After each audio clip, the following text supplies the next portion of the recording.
Ladies and gentlemen, you're going to want to listen very, very closely to today's video, because in today's video, I'm going to show you the 17 money secrets to make your first million. These are the money secrets I used to make my first $100,000, my first $1 million, my first $10 million, and then tens of millions since then. This is not going to be your, hey, save money on Starbucks, or your, hey, invest in a 401k and eventually you'll make $1 million. This is for the people that are serious about making their first million, and not only that, but turning 1 million into many millions more, not only for yourself, but for your future family. So on that note, grab a pen and paper and let's get into it. So the first secret is that money is a never-ending game and you should treat it as such. I understand your position. You're looking at $1 million and you're thinking, wow, if I had $1 million, my life would totally change. And yes, of course, your life will get better, but just understand, when you reach your first million, what do you think? You're gonna stop the game? You're gonna be happy? You're gonna keep playing the game. You're gonna keep going. And the only way to stay sane is understand that money is a never-ending game. The only people that get depressed or think that money will ruin your life are the people that think that money is a destination. Some sort of figure, some sort of number is the end of your life. It's you've accomplished it and you're done. As long as you wake up and you play this game understanding that you will be just as unhappy when you have $10,000 in your bank account as you will when you have $10 million, that means not happy with your financial situation. That doesn't mean you won't be proud. You can be very proud with your financial situation, but doesn't mean that you'll ever be content or you'll be happy, because this is a never-ending game. So treat it as such.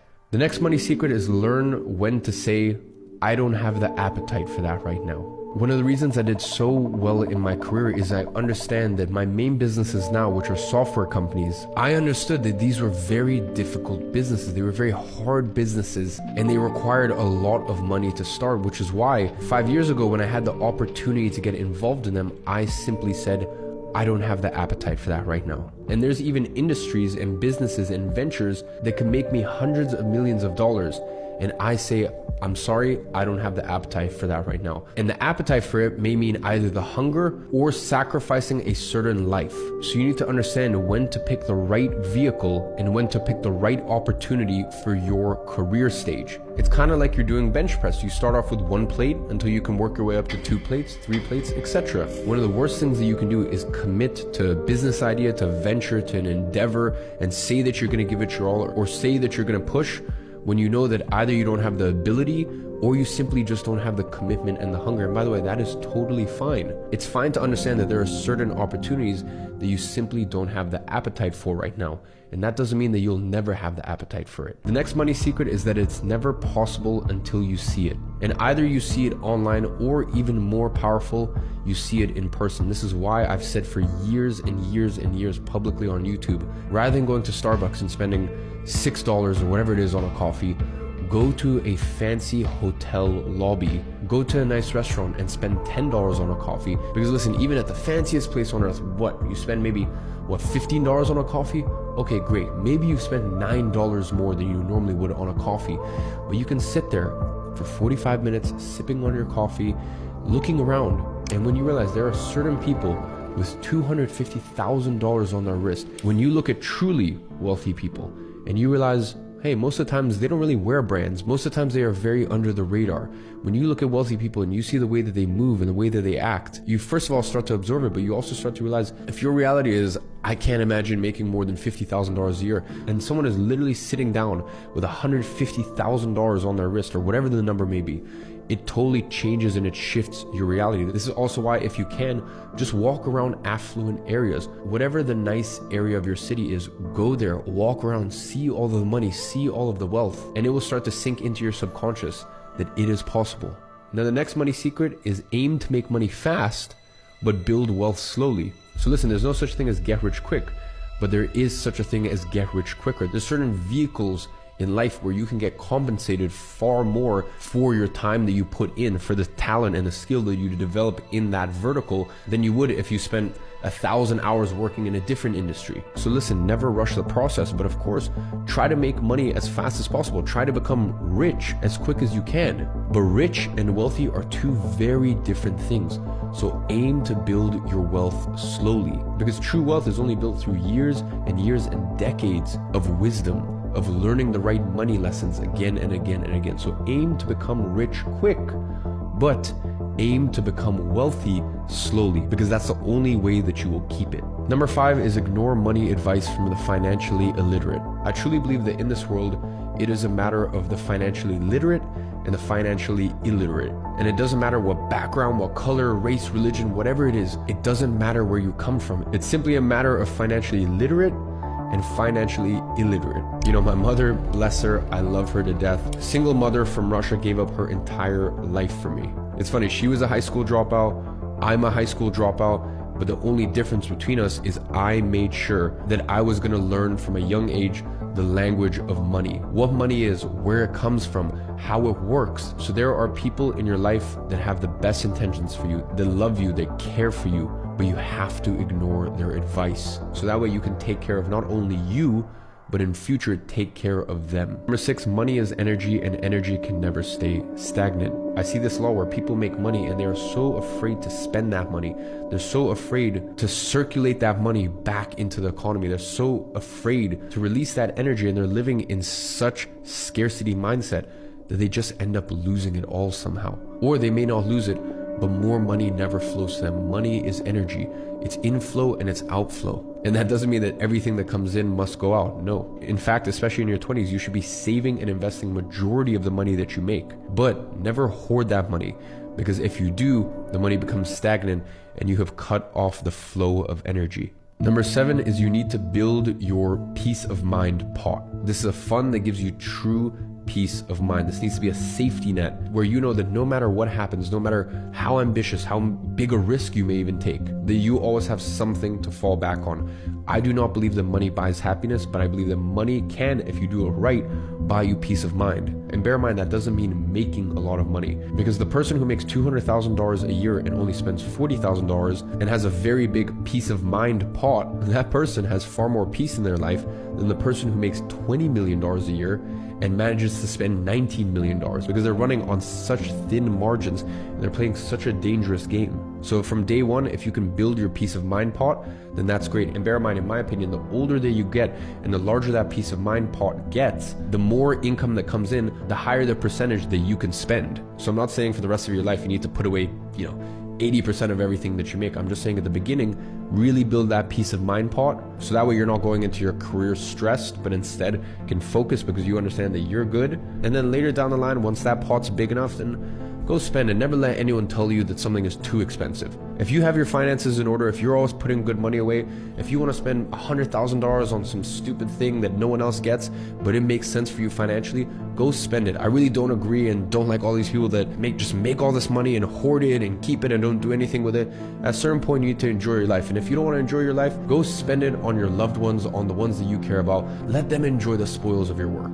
But, as I said, always keep your peace of mind. Next one is money is an identity.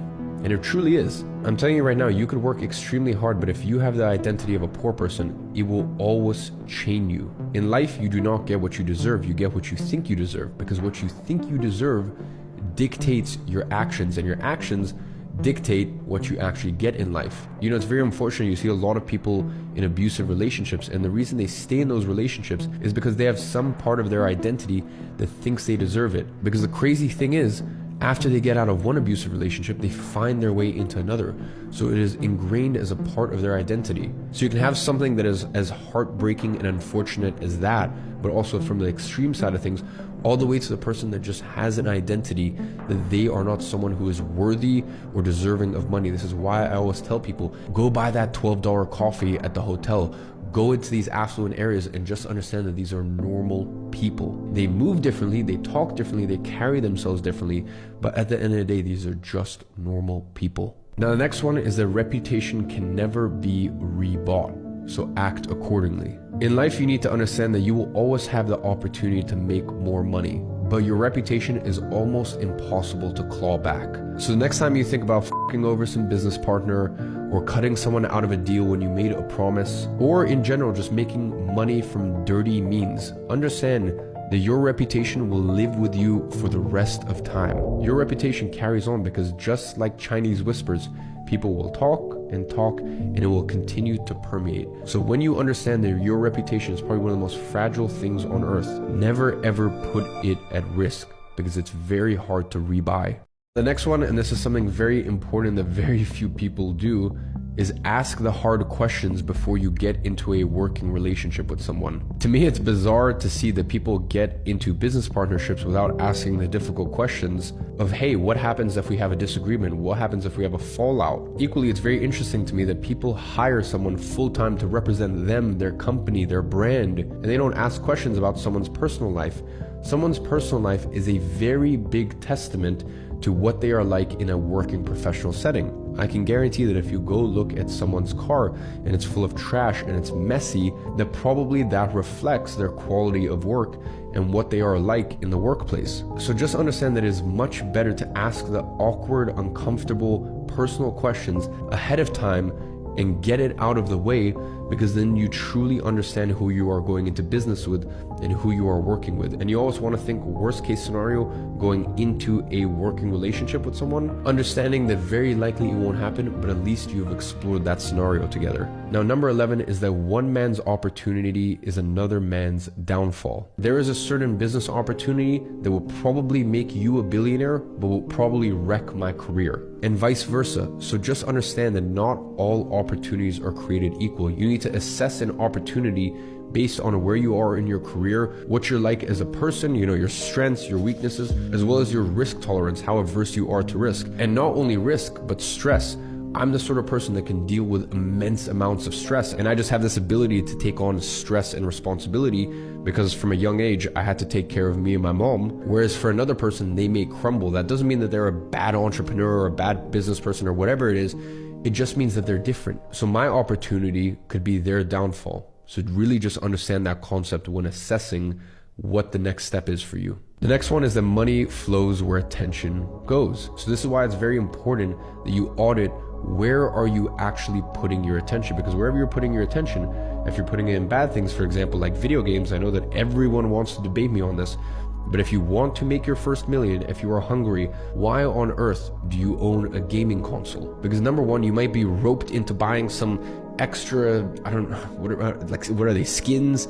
Some extra skin or gun attachment or some extra plug-in or limited edition bonus, or I don't know, whatever the video games sell. So not only are you spending more of your hard-earned money on that game, you're also preventing yourself from actually going out and increasing your earning potential and getting closer to making that first million. So be very careful what you have in your environment, because as I said, money flows where attention goes. Number 14 is that constraints are your friend. Especially when you're first starting your career or your business, if you have reasons to be resourceful and think outside the box, they are actually your best friend. Constraints actually allow you to think outside of the box, and it usually gives you a competitive advantage over the rest of your peers. Number 15 is you need to understand that the velocity in which money comes in should quicken. Getting your first 100K in the bank is hard. Getting your first million in the bank is still very hard, but not as tough as the first 100. To go from 1 million to 10 million in the bank sometimes takes more time, but is a lot easier. And then honestly, to go from 10 to 100 million in the bank, it is substantially easier. But once again, the only factor that is different is it just takes a little bit more time. So just understand that the velocity, how quickly your income goes up,